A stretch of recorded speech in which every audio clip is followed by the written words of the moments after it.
Waiting on God with the heart. Be strong, and let your heart take courage, all ye that wait for the Lord. Psalm 31, verse 24, Revised Version. The words are nearly the same as in our last meditation, but I gladly avail myself of them again to press home a much-needed lesson for all who desire to learn truly and fully what waiting on God is. The lesson is this: it is with the heart we must wait upon God. Let your heart take courage. All our waiting depends upon the state of the heart. As a man's heart is, so is he before God.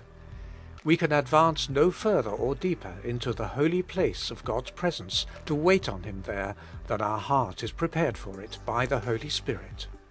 The message is, let your heart take courage, all ye that wait on the Lord.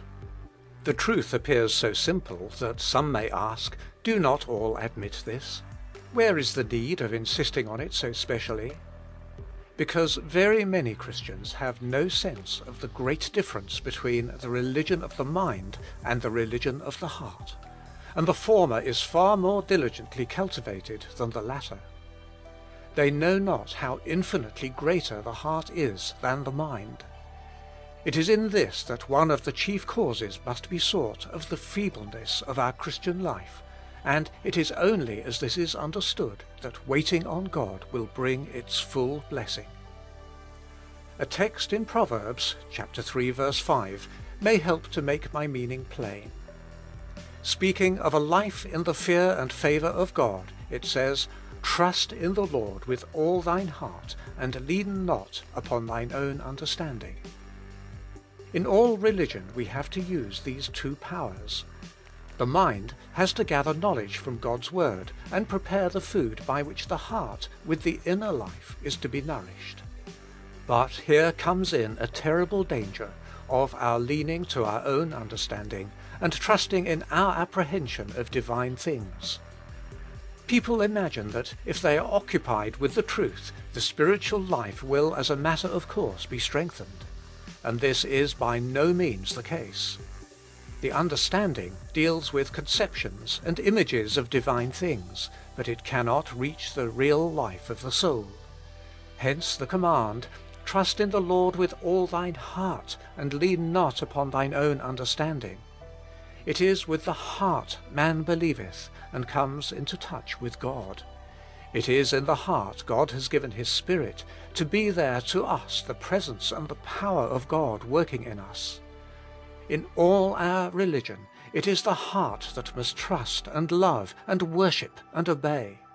My mind is utterly impotent in creating or maintaining the spiritual life within me. The heart must wait on God for Him to work it in me. It is in this even as in the physical life. My reason may tell me what to eat and drink, and how the food nourishes me. But in the eating and feeding, my reason can do nothing. The body has its organs for that special purpose. Just so, reason may tell me what God's Word says, but it can do nothing to the feeding of the soul on the bread of life. This the heart alone can do by its faith and trust in God. A man may be studying the nature and effects of food or sleep. When he wants to eat or sleep, he sets aside his thoughts and study and uses the power of eating or sleeping.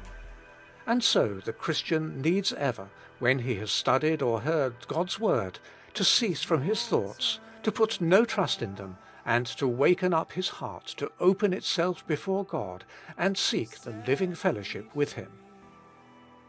This is now the blessedness of waiting upon God, that I confess the impotence of all my thoughts and efforts, and set myself still to bow my heart before Him in holy silence, and to trust Him to renew and strengthen His own work in me. And this is just the lesson of our text: "Let your heart take courage, all ye that wait on the Lord." Remember the difference between knowing with the mind and believing with the heart. Beware of the temptation of leaning upon your understanding with its clear, strong thoughts.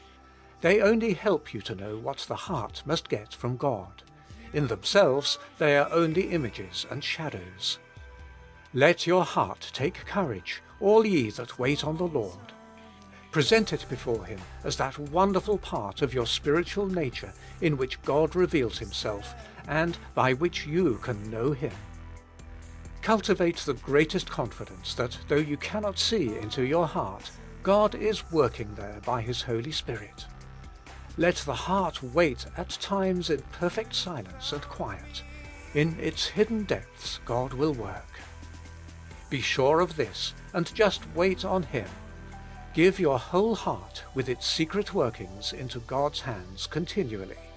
He wants the heart and takes it, and as God dwells in it.